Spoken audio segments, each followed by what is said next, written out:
Hi guys, it's Mrs. Mungia. Today for science, we are actually going to conduct an experiment about how we can model erosion. So I would like for you guys to turn to your science workbook to page 281. It should look like this, okay? And then you also have a back that looks like this. I am going to do the experiment.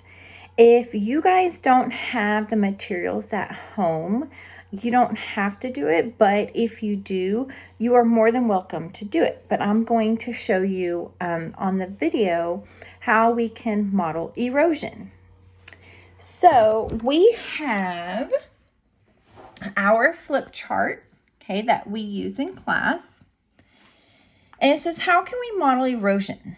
So here's a cool thing to do. In this activity, you and your classmates will use an ice cube to model what a glacier does to the land, okay?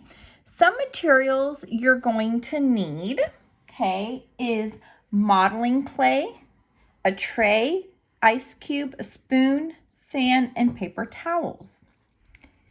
So the first thing you're going to do is you're going to work with a partner, which can be your brother or sister or your mom or dad, okay? Or you can do it by yourself because that's what I'm going to do, okay?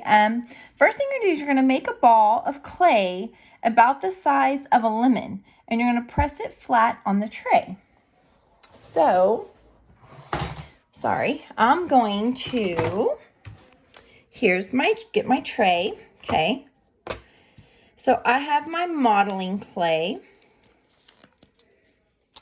First, let me see if I can open it. Okay, so first thing I'm going to do is you're going to get your modeling clay, which I'm using modeling dough, which is kind of the same thing, okay?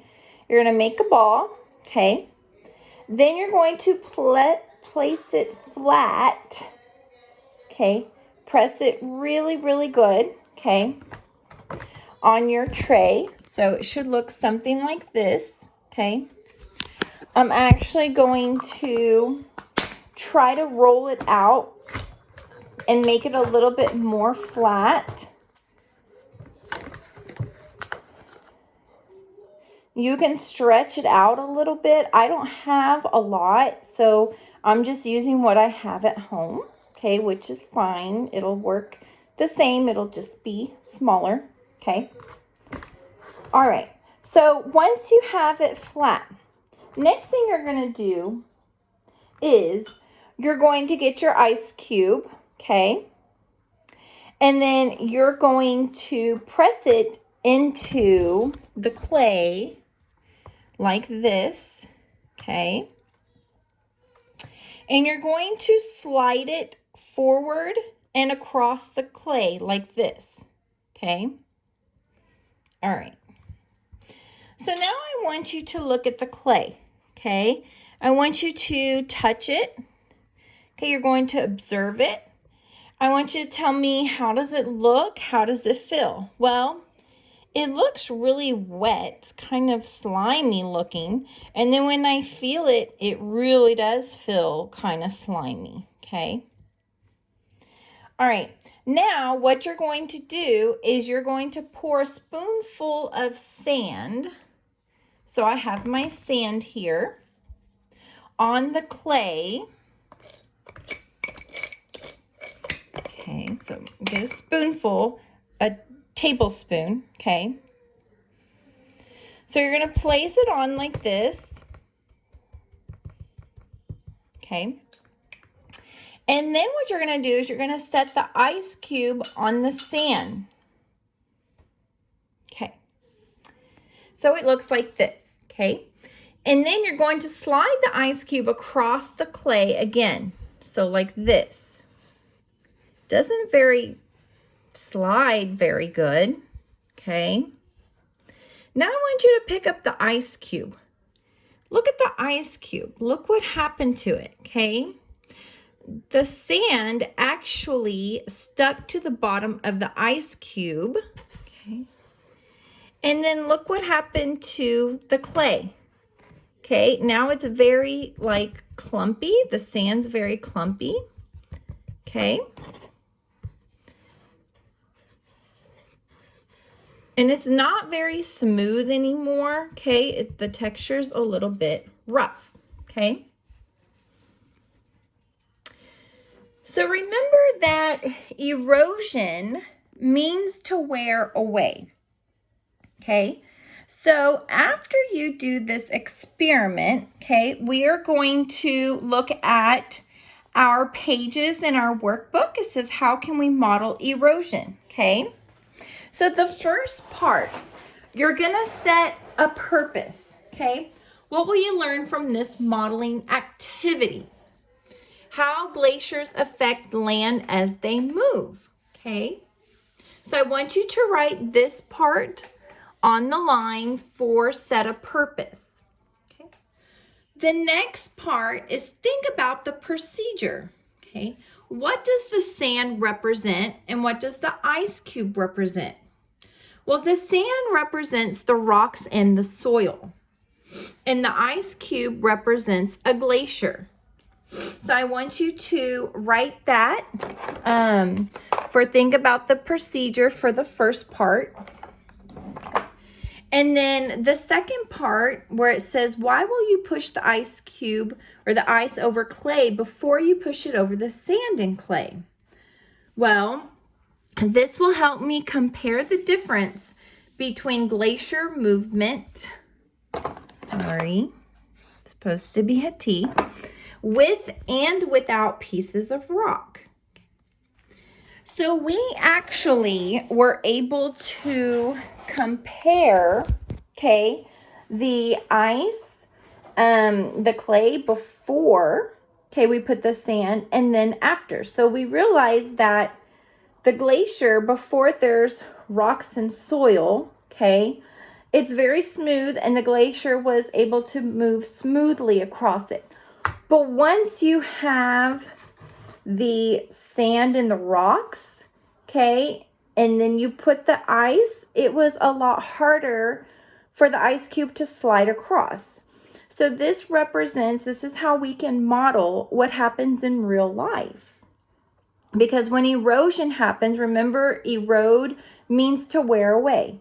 So when all the rocks and soil wear away because of erosion, then it's easier for the glacier to slide across.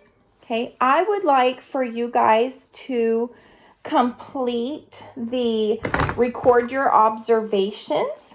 Okay, at the bottom there is a chart on page 281. Okay, it should look like this. Okay. It says use words or drawings to show how the ice and sand interact. So the first part says clay without sand. And it says sight, that's what you see, and then touch is the way it feels. So without the without the sand, by looking at it, it looked very wet, okay, and slimy, okay? And then when I touched it, it was very smooth, okay, and it was also a little slimy, okay? And then with the sand, when I looked at it, it looked like it was very clumpy, okay? And then to touch it, it was very rough. So what I want you guys to do,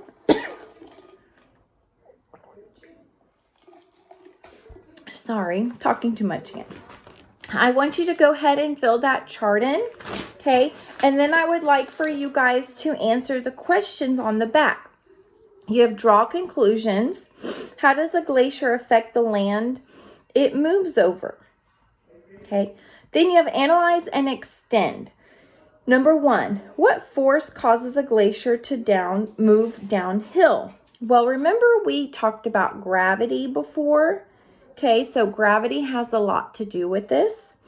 Number 2, you push the ice over the clay and soil to see the effects of the glacier. In nature, glaciers travel much more slowly. How could you model the way that glaciers move in nature?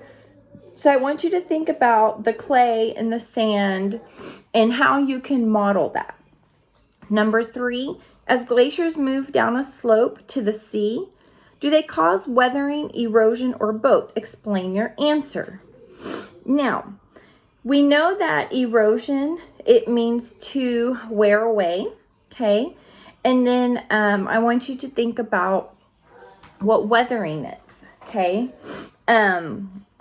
So weathering means like they break the rocks apart, okay? Number 4, what are some other questions you have about glaciers and how glaciers affect the land? So I want you to come up with 2 different questions that you could ask about glaciers and about how they affect the land. If you guys have any questions or concerns, please feel free to email me. I'm going to send you guys a picture of our flip chart or our inquiry chart.